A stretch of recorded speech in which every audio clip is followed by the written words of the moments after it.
They're trying to hit a nail with a screwdriver. Okay, ladies and gentlemen, welcome back. Game number 1. This one doesn't have a lot of stakes riding on it, but it is worth noting that this is still the loser's bracket. So this is where elimination rounds happen, and this is where you'll see players completely knocked out of the tournament. In the bottom right side of Runes of Endion, spawning Terran as pink, it's going to be True Esports Beastyqt. In the bottom left, as the blue Zerg, it's Dead Pixels Namshar. Right, I keep forgetting. For those who don't know, Carnage Esports recently was either acquired by or merged with Dead Pixels. I'm not sure what the actual appropriate phrasing for that is, but a lot of the guys you saw on Carnage are now on Dead Pixels. Yes.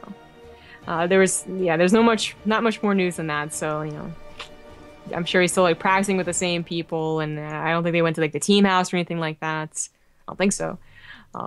So not much difference there, except that now he has a D-Pix clan tag. Yeah. Okay. By the way, so Platinum Blonde / White was confirmed for White. I thought so, but I want to make sure like we didn't put it in the wrong spot. It was deceiving. Blonde is in the word, the phrase. All right, so just making sure, making it safe. So 231 now on Platinum / White. But anyways, for this particular match, what I find really interesting is, okay, this will be good. We could sell that all day. But I want you guys to go look at the brackets and look at all the really fantastic matches going alongside this, but also where this one leads to. Funk, who we cast earlier, is the one who waits to play the winner of this. On top of that, you got Lambo on the top side of the bracket. I mean, like, this part of the loser's bracket is still very dangerous. You got Mana still competing in this. You still got Lucifer competing in this. Bunny's fighting for his life down here. It's going to be tough. Yeah. I mean, this is always where, like, the most exciting stuff happens. Like, it's always nice to see all your fan favorites in the top brackets, but you always have that, like, you know, fall back on, like, we'll get them later, but not anymore. Like, it's not just the last qualifier for this tournament, but it is the last qualifier in a while, which is why TLO's tweet was, like, extra sad and that he lost out. It's also that he lost out on participating in the tournament for some time. Yeah, I don't think Tours is going to have, like, an open qualifier, right? Like the other ones? Or Tours, sorry, I keep saying yes. Either that or he's not intending to go, I'm not sure. Because I know Austin, for example, like, their open bracket qualifiers are straight up full. Like, they got stacked. Like, people cannot play that want to play. Yeah, I'm honestly not sure. I know Montreal has, you know, bring your own computer. Yeah, so it would be really odd if Tours didn't, but I love, by the way, that's like so Canada in a nutshell. Like, our dollar can't afford to provide computers, so if you guys could bring your own, that'd be great. That'd be great. Yeah, maybe because Tours is like the really like official big one. I don't know. Yeah, I mean, it's right there. WCS Spring is what it's actually titled, but DreamHack France, DreamHack Tour, whatever you want to call it, it is a little bit more official, I guess you could say. Mm-hmm. I still am a little bit. What I don't love is as involved, because you and I think it's pretty safe to say, are very involved with StarCraft 2, and I still don't fully understand the new WCS system. Like, I get what they're doing and what they're trying to do with it, but what I liked about the old one was it was just so very linear and easy to follow, and it wasn't like a question mark of like, oh, is this tournament a WCS event? No? Okay, is that tournament a WCS event? Oh, this one is, but it isn't officially. Like, I agree. I mean, one part, it probably took us like a couple of months or longer to get the last one down too. I remember some confusion in the beginning. And another, you know, thing is that, oh, I've lost my train of thought, damn. Oh, is that like in the middle of the sentence? Know, that's right? Amazing. Like, it was amazing, but that it's not just that the actual format. Like, if you read the rules, is confusing. It's that that we don't know it's a 3-day, 2-day, or 1-day event for this one has happened other times. Like, that adds on to the confusion, and it might be cleaner if we got cleaner communication, but whatever. So. Enough about that. We actually have something coming down here. It was a Would've drop into tanks, which is very, you know, that's the typical opener I feel for Terran nowadays. I actually love the fact that he might have gotten that. Oh, okay, well, never mind. That medevac got so badly hurt. I was going to say, sticking around to fight Queens is one thing, but killing Overlords is a whole other can of worms, and there was like 2 possible kills he could have got with that if Namshar hadn't reacted. I mean, Beasty's a great player. We've seen him play on our stream many, many times, but Namshar, a bit less, I think, in the spotlight, but does need to be noted as a smart and very good player. And to take damage from this, I think would be very strange to see. So, quick recovery, kills the medevac, or almost kills the medevac, kills that Would've, not a problem. And now we got round 2 come from Beasty, but it is so, like, with this medevac being so low, like, this one tank I don't feel is going to do that much. Yeah, this is very interesting follow-up, because the tank follow-up is normal, but to push out the tank is not. So this is pretty cool. Just abusing a little bit of the map, because this doesn't cover like all of the mineral line, but obviously could be annoying. Very important watching Namshar do this, as he continuously struggles to focus on the medevac. BC almost using it like bait, because it's the one thing that would have saved the tank and the Marines. Now he barely gets one of... okay. Well, thank God he didn't pick it up. Yeah, exactly what I was thinking. That could have gone worse, but also could have gone better. You know, I think the medevac could have been saved. Oh well. So, yeah, interesting follow-up. Did not work out. Namshar's probably had to deal with this, because I feel like Ruins of Endion, it's not that it has only one style of play, but I feel like we see this a lot with TVZs. The Widow Mine drop into a tank follow-up, you know, 3rd CC.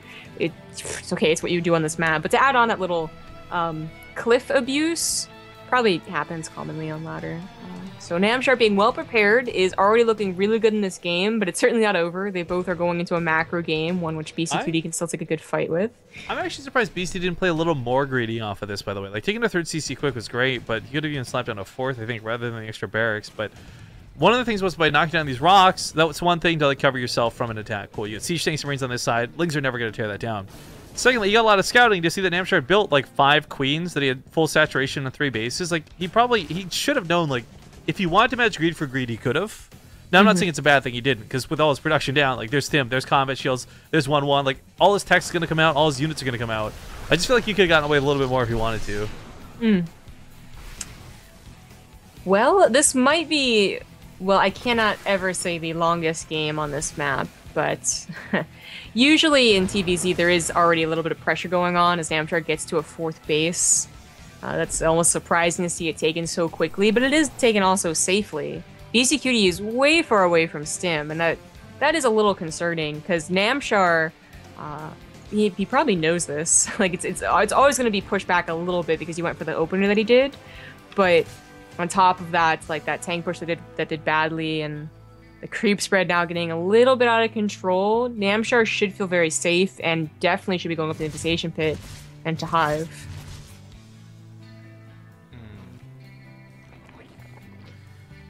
Now, for Beasty, one thing's for certain. When we were talking about Euthermal in the previous qualifying match, the question was, like, could he deal with Hive Tech? It's funny, because I feel like Beasty's actually better at dealing with Hive Tech than he is at any other aspect of the game. Yeah. It's like the exact opposite. It is a funny difference between the two. Because it's absolutely true. We've seen more commonly from Beastyqt than other Terran his willingness to just let the game go to late game, whereas other Terrans, they'll realize that it's going to late game and panic and be like, oh god, I gotta do something. We've cast so many games where he just like turtles to ghosts. He doesn't turtle to like battle cruisers or liberators or anything. He'll just turtle to ghosts and have like a grand time sniping and EMPing everything. Yeah. So Namshar should be prepared for a stronger pushback than other Terrans when it comes to this Hive. I do really like that Namshar's going for Broodlords and not Ultras. Not only because he's not upgrading his melee, but, you know, because you can do this and still go for Ultras, but because it is this map where you have these main to main, you know, you have like this river in the middle or whatever, this lake in the middle that you can put the Broodlords over. I think Ultras will eventually come out as you get that perfect composition, but first Broodlords can work out quite well. This was such a sick start to a defensive setup. Like, he had turrets and bunkers and a wall down, but like, he's not quite ready for that attack. Didn't see Namshar coming, so caught him a little off guard. Scanning the main, by the way, sees Hive Tech. This is going to give him a clear idea of what part of the game he's at. Now, he doesn't know whether it's going to be Broodlords. He doesn't know whether it's going to be Ultralisks, but he does know definitively that it's time to get that Ghost and Tier 3 tech rolling. Thanks to Mental Piter for the 7-month resub. Mental Piter. Thank you very much. Rocks can be bust down right at the front. There's tanks in these medevacs, so responding shouldn't be too difficult. In fact, there's not enough medevacs for all the tanks in play. That doesn't happen too often. So many bloody tanks. But anyways, the Roach is going to come through, and these are, for the most part, just Roaches, but BC's going the wrong direction. He was ready to attack through the south when really he needs to defend here in the north. More importantly, the east. I was going to say, this would be a very interesting base trade, because Beastyqt might have been able to get Namshar before Broodlords were ready. But I don't know what. I was going to say, the fungal growth would actually have stalled out this reinforcement push, like to come save that base if he continued to dedicate. But he killed everything and just couldn't shoot up, so it's like, okay, yeah, I'm done. Did enough. Yeah. All right, so now there's a problem that the Broodlords will be ready for certain, as Beastyqt did pull back to deal with all of that. And he doesn't have as much of a bank as Namshar. Drop gets down. It actually sees the Corruptors, which is probably its biggest benefits. Ooh, I would actually love if he targeted fired all the Overlords here instead of the drones. But he goes for the drones anyway. It's not bad. A lot of them to pick off. Yeah, unfortunately, Namshar will be more than willing to replace those. Do the splits? No, okay. No splits for you. Now Namshar did not take this base, which is boding very well right now, as Beastyqt is just he's stepping forward, just taking a very good position, and it's only 2 Broodlords on the way. Oh, he almost had range to focus things on that ramp. He could have picked off so many infestors if those tanks were just slightly closer. This army supply though out of Beastie is not to be ignored. The Broodlords are certainly scary, sure, absolutely. It might force some of these siege tanks back, but for the most part, there's a lot of Marines to deal with the Broodlings. Nothing's gonna be able to advance on top of the tanks. Rest in peace, bro. One dies in the front lines. But there's no Liberators, there's no Vikings, there's no air to actually easily deal with this. So this is going to be struggles for Beastie through and through. We do have an extra starport. I was worried because I thought with seeing the Corruptors, he would have known where this was leading into. That's actually pretty sick. He just kited really far away, and it wasn't that he's running into something, but he's just trying to get the army baited away from the Broodlords, which are even slower. Yeah. That's really clever. It was good for Beastyqt and just a little bit bad for Namshar to allow that to happen. But Namshar has really taken the top of the map. He's taken so much creep that, I mean, Beastyqt could try and clean this up, but would it really be worth all the scans? Well, of course, sum up as he runs northwards. This might open the door to the south once again. This is a considerable amount of Marines. They're focus fire on the Infestor, so it goes down. No fungal growth to be had. He's going to focus on the hatchery. Whoa, it goes down. Meanwhile, he pushes through the south, looks for that defensive position. He'll find the Broodlords. Can't quite stim under them. Thank you, Cliffface, but dealing with the Broodlings themselves are not going to be too much trouble. Tanks advance over here to catch the Roaches when they come back for the return, but he's got to get those Marines up the cliff. He's slowly bleeding them out to the Broodlord damage, not the Broodling damage. Funnily enough, I mean, I mentioned the smiley face, the middle base, and this little lake here, but it is more often that we see Broodlords being able to stop the push that we just saw from Beastyqt because of the ledge. Yeah. Whereas, you know, Ultras, they would have been going into somewhat of a choke, down a ramp, they would have been sniped, you know, from high ground to low ground. You know, Broodlord's just a really good decision here. And while Namshar is taking a couple of blows, like Beastyqt is like doing something, Namshar is still with a really good army. It isn't quite countered yet. The Viking count is growing, however, and he needs to start thinking about adding in more units, whether it's Fungals, Queens, or Ultras. I'm really wondering on his choice to go for Vikings over, not Liberators, but even Ghosts in this sort of situation. But one thing I want to note is there's no Carapace upgrades for the air. So normally we see Corruptors take hits for days. They're not going to be able to here. Yeah, that's a good point. It might have been because of the terrain that he knew was going to be abused, but it also might just be he prefers to have he's going to be able to stim in. His ghosts. He's about to get underneath the Broodlords with the Marines. They're really beating back these waves well. The Vikings... Maybe. Well, the Vikings on the south side are actually helping out a ton. The Corruptors do win that north side fight, and in doing so, all the Marines bleed out. So that's a bit unfortunate. It was so close. Those Roaches came in just in the nick of time to push the Marines back. There's a small attack going on the north side. It is literally a small attack, though, with 4 Marines, but they're getting the job done. Mm-hmm. Namshar, you know, it's good that he's wary here. He knows that his bank isn't as high as it would be to make a mistake, really. Like, if he loses all of his Broodlords and all of his Corruptors, which he was losing, he's not going to remake that army very easily. So pulling back here, that will give time for Beastyqt to retake a 4th base, although he's going to give up on the middle base. I think it's a good idea. And get Vikings. Well, I really like the idea to not give more Vikings, but instead Ghosts. I think Snipes can be so much more powerful. Or, excuse me, steady targeting. Whatever. I think it's, you know, the worst part of steady targeting is like you can't target mechanical units. So like what, you just can't aim at something like made of machines. Like, huh, my scope keeps getting blurry for some reason. Like, what the fuck is that? I don't know. I think he's just worried about Ghosts because the Broodlings would mess up with him. I think, you know what, actually, less than the Broodlings, maybe more about the Infestors, because fungal growths will cancel this pretty easily. But there's not been any fungals for a while, so that might be why he's decided, oh, it's safe to go back into it. It's always so much more difficult to get Broodlord snipes because of the the fungal combinations and the Broodlings. To actually get a position that's like to the left or on top of the Broodlords is much more difficult. And there's no terrain abuse against Broodlords. They're the ones that are abusing you. Drop of the main goes down. He's going to find more Infestors, but baits out a fungal, tries to kill them, baits out another fungal, gives more rain for his ghosts afterwards. Only one Infestor with any energy left. Skirting up to the north, going to try and just, I don't know, protect this new base. I think he's just shift clicking to the bases up top. So it looks very awkward because he has 2 drops, but also like a handful of Marines. Oh. Oh no, Actually, he's gonna go crazy drop mode, but Namshar might just identify this as the opportunity to base trade. The Broodlords are slow as hell. Responding either home or offense is gonna be tough. But double medevacs dual low, they should be able to knock down this hatchery. Double medevacs heading towards the main, they should be able to knock down these hatcheries. There's Overseers, not Broodlords, morphing in the main. I wasn't quite sure.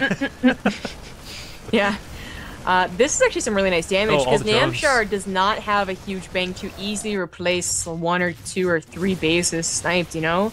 But he'll get a little bit of revenge himself. This will definitely go down, combination peeing on it and actually attacking it. Beasty's left all the ghosts at home. He's got a couple of Vikings, but this could be very dangerous. I don't know if he can hold. Oh, the ghosts. There's just too much. They have to be covered by something. Like, if they can be covered by something, well, their snipes could be huge. There is literally nothing. There's no lings, there's no roaches. I mean, he's making 13 now. Like, this might be base trade times. I feel like the Corruptors would actually be the main problem. If you take out the Corruptors, the Vikings can kill the Broodlords. So maybe even snipes on the Corruptors. Yeah, maybe. It's also that they're going to take out the medevacs. Because I could foresee this going to, like, you know, what we saw with Bunny. Like, medevac drop to your life. But now there's so many Corruptors around. He's looking for a way to snipe on the right side with the Ghost. He can't find the zone in. The Marines are soaking the damage, but they're not going to be for very long. He's not even sniping the Corruptors, though. Like, he could easily snipe the Corruptors, but not now. The Broodlords have gone through. Oh, well, no, he's still getting snipes. Snipes the Ravagers and such. Okay. I mean, he's got bases up in the top right, but it's not enough to win in the game. He's got about starports up there. His drops have done fantastic damage, and you know what? I wasn't kidding. Like, this is actually base trade territory. He's going to try and win the game through killing buildings. All the Corruptors come back home. They're going to kill the medevacs and make every stim really hurt here, but he needs something to actually kill the Marines. They can't get on top of the Marines. Well, there's enough of them. I think losing even 1 or 2 is, worth the medevac snipes. Oh, Ghost coming in for some more snipes. Oh, shit. They get that last medevac. Well, you know, because Beasty's specifically building extra starports to the north and Liberators out of them, getting the Corruptor kills is going to be worth whatever he loses for it. Like, medevacs be damned. Like, this, I actually think Beasty's in a much better spot this game. I know that sounds crazy, but I think Beasty's in a way better spot. I don't know. Namshar's about to lose all of his bases, and he only has enough for 1 more hatchery, which is quite scary, and he doesn't know about the extra starports. But Beastyqt isn't exactly on, like, a 3,000 bank. He's going to be able to afford 4 more Liberators, and that's going to be it for a while. His command center, actually, no, it's still mining. I know, like, his gas is not a problem. That's my point. Like, it's mining. He's built the extra starports for them, just producing on crazy. If, like, again, it's Vikings. I don't like Vikings. I think it should be Liberators. But the point is, Namshar, no. Do not lose your last building. Namshar, no! Wait, what does he have? The gas extractor that's being killed. Oh, he built a hatchery in the middle. Oh, thank God. Okay, because the SCVs were about to win the game. BC... But now he can't cancel the hatchery to build it in a more, like, secure location, like a... That is actually Namshar's literal last building, yeah. This was... You know, it's funny, the Liberators can't kill buildings, so even if he goes past the Liberators to kill the army, if he loses the Marines... Best jaw ever. Well, actually, no, because BC's still mining. Like, let's not forget that. Like, let's not kid ourselves. He's still mining. He does get the Ghosts out alive. That's all of his... Besides the Ghost, that is most of his army. It is about this air war that Namshar... Oh, no, BC. Oh, no, BC, unload the Ghost! Unload the Ghost! I can't even unload the roaches right there! Ah! He's gonna be able to boost away. Nope, not the Fungal. EMPs go down. Actually, I really like those EMPs. Good idea. But you can still just wait for the energy to renew. Oh, you know what? He's got production back at home. He has got 3 orbital command centers. He can drop mules.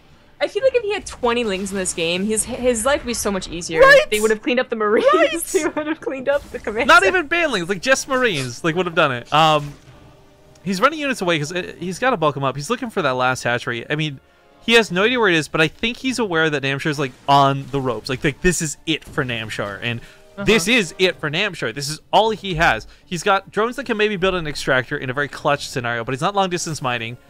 This hatchery is in such a weird spot. There really is no reason to go there to look for it.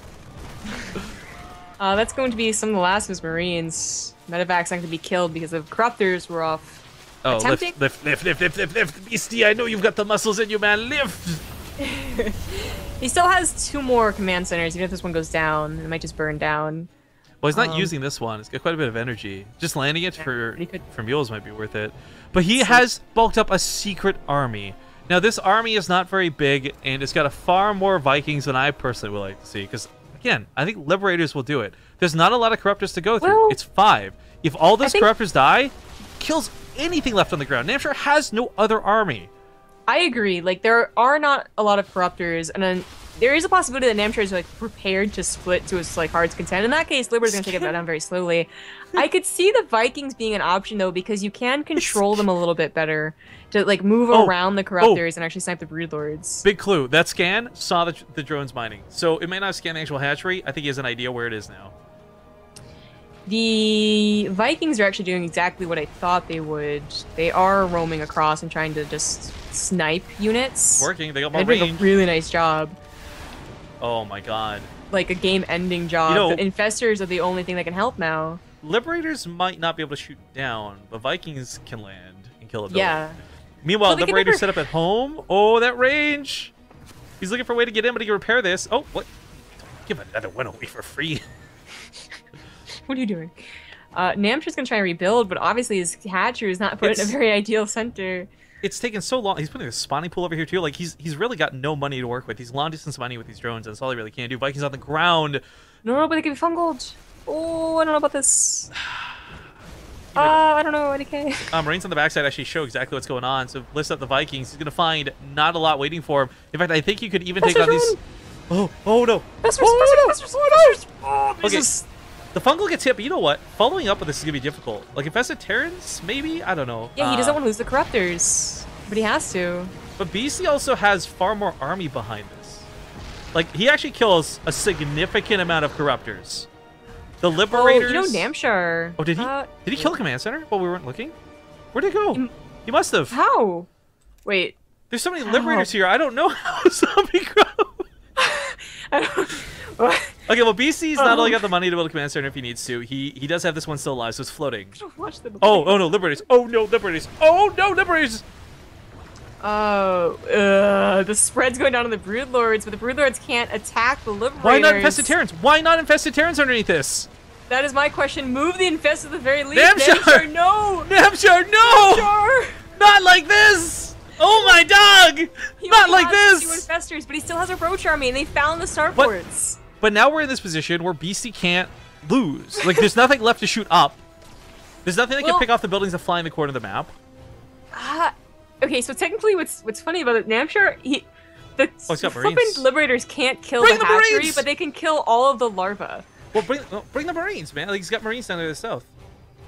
Yeah, that'll help a little bit. I mean, there is still a very powerful Roach army, or not a very powerful one, sorry. There is a Roach army actually that would be able to potentially snipe them and then get away. One Ravager would eventually kill this. Yes, well, that's what I'm saying. Like, do you need a Roach Warren to build a Ravager? You do! He can't make more Ravagers! Oh, well, I guess that should have been taken into consideration as well. I think that it's such a difficult tap-out time for Namshar, though, because... Look at he knows if he can just find this last command center, Liberators technically can't win the game. I know, Liberators actually eventually died to 1 Ravager. As funny as that is. Well, they can't kill the hatchery. So, we've never really had a situation because there's not been a unit that can't kill a building before. That's true, but he goes for a Banshee, so take it all back. Yep, take it all back. That is actually, a very smart move from Beastyqt. This is because... Actually, he had to lose the Liberator to be able to build that. He was supply blocked. But, well, this does allow mining once again, and he's going to build a Ravager. A Ravager can never hit the Banshee. Like, if BC is not ridiculous and goes AFK with an A move, like, even with a fungal growth combo, it's going to be hard to catch that Banshee. I finally saw what happened to that command center, I think. The Liberators only covered half of it, and the so they probably went to the south? Yeah, okay. Yeah. That would make sense. I feel like it's so silly, though, because, like, you know, the Liberators could have been, better positioned, oh well. I mean, let's be fair. We were pretty focused on like a much more important part of what was going on. I think that Beastyqt has got this. His mining can't be stopped unless. Sorry, get excited. That's his last drone. It is literally his last drone. He's gonna spend so long trying to mine out anything. He's about 3 more Ravagers. The Banshee should be good. The Banshee can snipe that 1 Infestor. Actually. Yeah, it's only got a little bit of energy. It's not much. Jesus. If he gets the hit on it. Fungal it, fungal it, fungal it. He gets the fungal, but it's on cooldown. It's on cooldown. It's not enough to kill it. He has to kill the other Infestor. It's so close to getting energy. It actually doesn't matter, though. Beastyqt has enough mining and enough gas that he can build 3 more Banshees. Yeah, he's limited by the Tech Lab. This is it. Namshar's going to push in, but that's going to be the end of the game. He's not even mining. I guess he got fungal. Never fixed it. Ladies and gentlemen, in a very close base trading situation with 1 worker to 2 and 19 army to 20, I do believe we have finally found the winner in this game, as crazy as it may be. Oh my dear God. He's gonna try and win with Ravagers. It's gonna be so hard to snipe a Banshee with Ravager, though. It should never happen. Maybe one, but not two. I mean, because you could argue that the Infestor gets the fungal growth on it.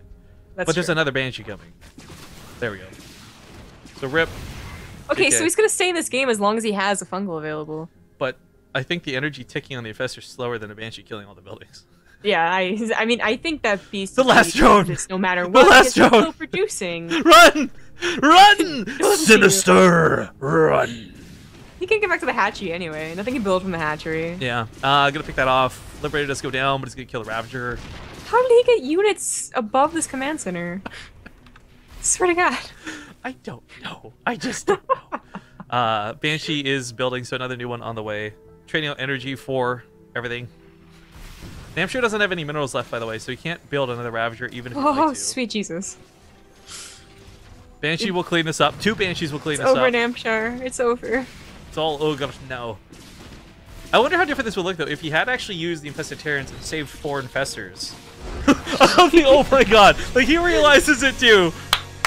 Oh, Beasty will take game number 1 in this best of 3, and these players are certainly fighting for their lives here in the losers bracket. There's no doubt about that. But me, oh my, that was a long game. We're gonna go to a break, guys. While we get the lobby set up, we'll see you soon for map number 2. Map number 2. All right, game number 2. Here for the losers bracket of the WCS qualifiers for DreamHack France, DreamHack Tour, or the Spring Championship of WCS. However you want to refer to it, they're all the same tournament. Without further ado, though, in the bottom right, we have the Pink Terran player, Beastyqt. In the top left, as the blue Zerg, it is Dead Pixels Namshar. So that's 2 really big base trades we've had happen today, by the way. That's kind of awesome. Oh, yeah. Today, I thought you meant on that map. But yes, all yes.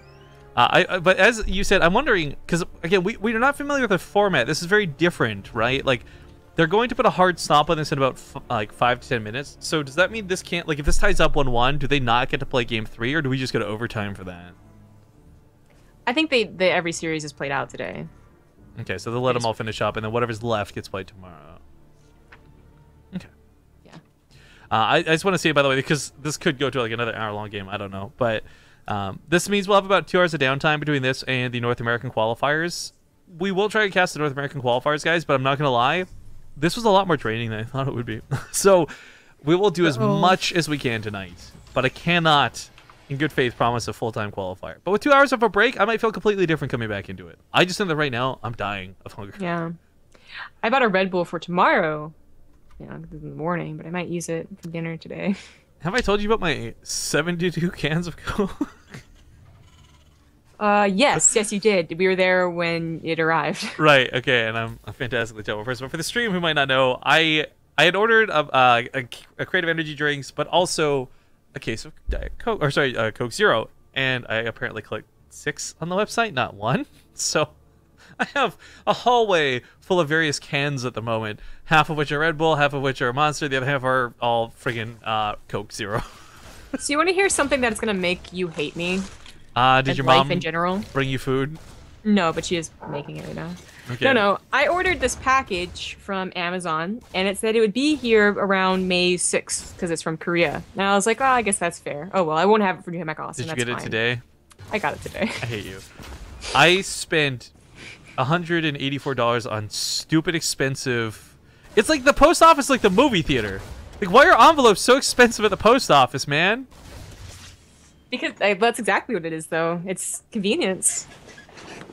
Sure. You can bring your own popcorn. You can eat it before you go to the movies, but it's just right there. Okay, if you say so.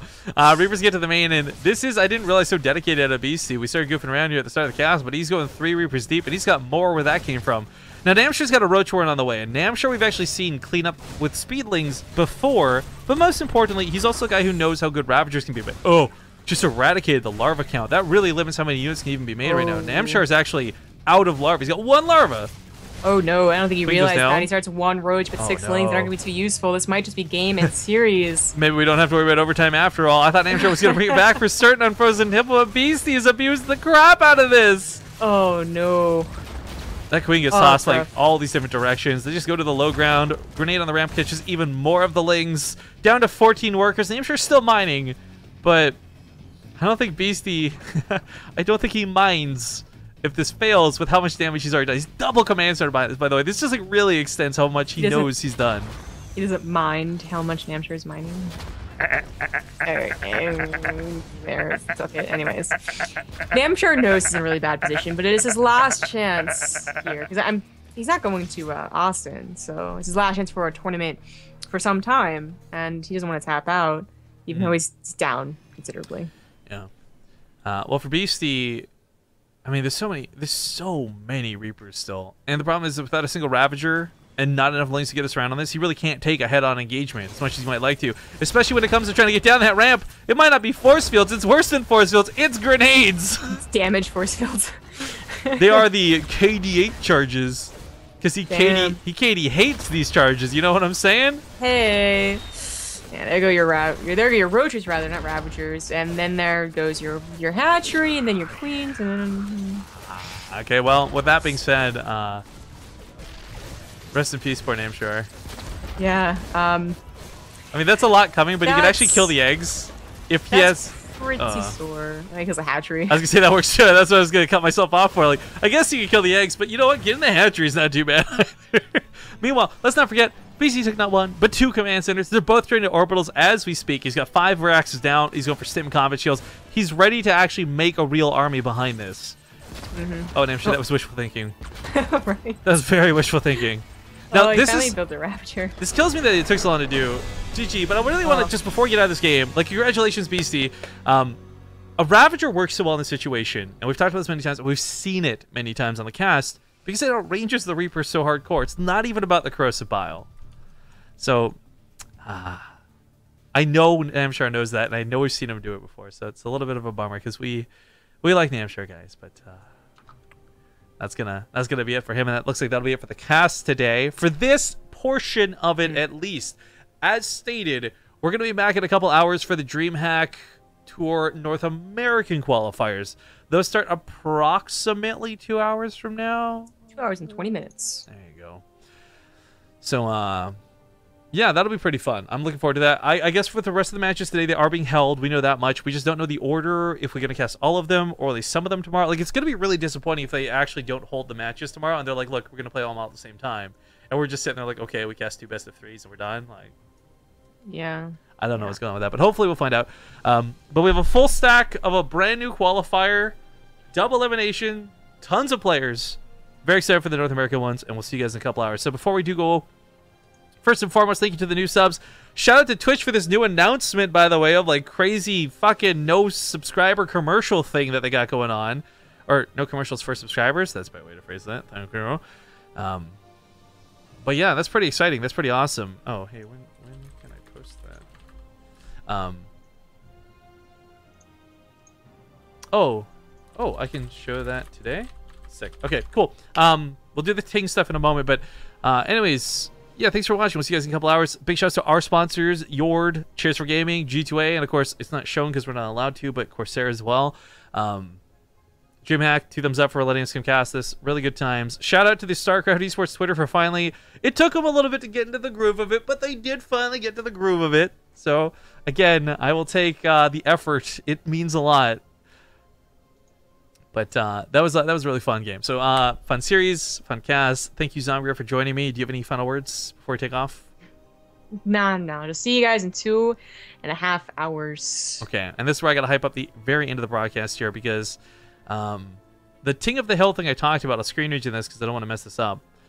Jesse, if I mess this up, I'm so sorry for the announcement stuff. But from what I see on Skype, he says he's ready to announce it whenever I am. So we're doing Ting of the Hill on March 26th. Wait. Okay, he fucked that up. It's April 26th. Yeah, it's March. But it's because Neeb signed with the team. And this is how they're going to announce Neeb joining the Ting family. So He's going to be at the top of the hill. We're going to find players to play against him and players to play against each other to find out who gets to play against them and all this good stuff. But that does wrap up the cast. So, yeah, I'm just going to... Yo, that says March, not April. Awkward! But thanks for watching, guys. We're going to end the stream with 2 minutes of commercials. Thank you again, and we'll see you in a couple hours. Bye-bye. Bye.